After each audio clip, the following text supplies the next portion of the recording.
Ladies and gentlemen, this RedGamingSet.com video. Sometimes you can't make this stuff up. Apparently, the director of both Call of Duty Black Ops and Black Ops 2, his name would be Dave Anthony, left Treyarch last year to, and I quote, pursue some passion projects like, for example, developing sci-fi movies, television shows and stuff like that. However, this is not the only thing he's been involved in. Foreign Policy are reporting that there's a think tank which was founded in the 1960s, which includes various prestigious affiliations, for example, Chuck Hagel, Henry Kissinger, and so on, and so on, and so on.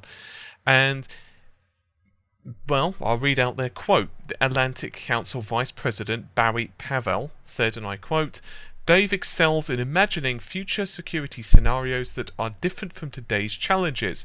The Council will harness Dave's proven world-class talents for imagining new types of threats to strengthen our work on emerging defense challenges, disrupting technologies, and security and defense strategies." So in his first appearance as part of this think tank, Anthony will be presenting a talk on potential terrorists carrying out assault in Las Vegas casinos akin to the 2008 terror attacks in Mumbai. When you look at terror threats from ISIS, the next threat to America is not that we're going to be invaded by hundreds of thousands of troops, he told. It's that you might have 100 ISIS troops in your country who simultaneously attack what he considers to be soft targets. Indeed, he believes that his job, his role, is to get people to understand this stuff, to dramatize it, and for people to then understand the possibility of the threats.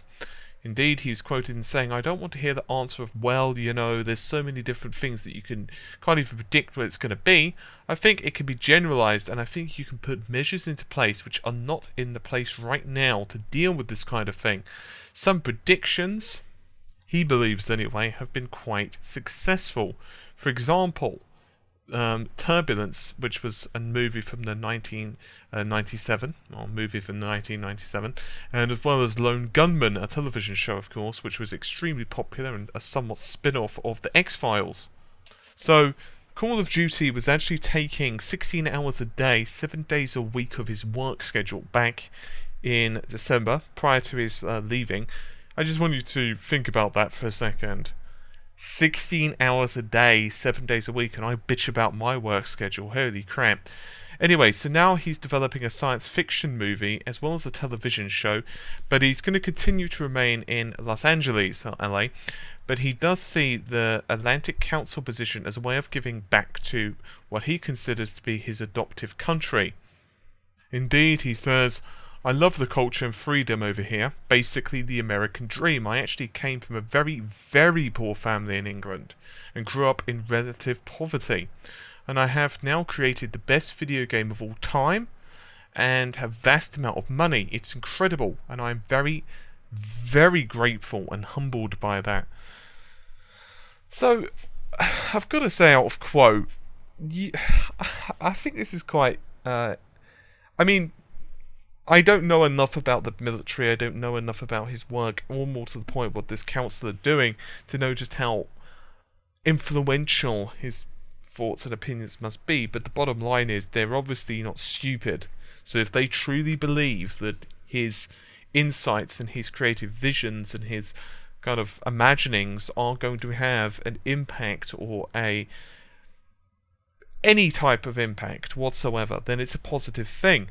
And this is why I'm saying the video games becoming very transformative, and the people who are created in them, whether it's actually the story writers, whether it's the artists, whether it's the musicians, whether it's even the programmers, because a lot of the time people just think, oh, programming, all you're doing is sitting down and typing a few lines of code and that's it, 20 go to 10 profit.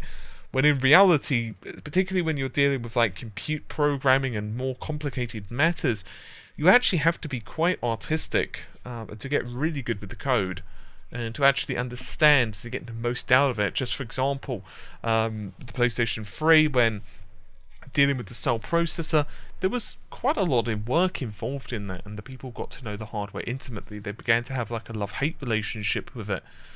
So my point being that these guys are very creative, and video games now are starting to get used a hell of a lot when it comes to militaristic training, and even when it comes to virtual reality. So I quite like this idea. Obviously this is not utilizing video games, it's more using someone who designed them. So in other words, his talents. And I quite like this idea. And hey, if his scenarios ever do end up saving a few lives, you know, even if it's just one life, imagine how good he's going to feel. So yeah, it's a bit of an odd story, this one. It's not something that you'd naturally put together. And it does make you wonder if other creators, either in Hollywood or movies and so on, obviously there have been probably some cases of some consultancy anyway, but in my opinion, it's very cool stuff. Anyway, hopefully you've enjoyed the video. I'll see you soon. Take care, and bye for now.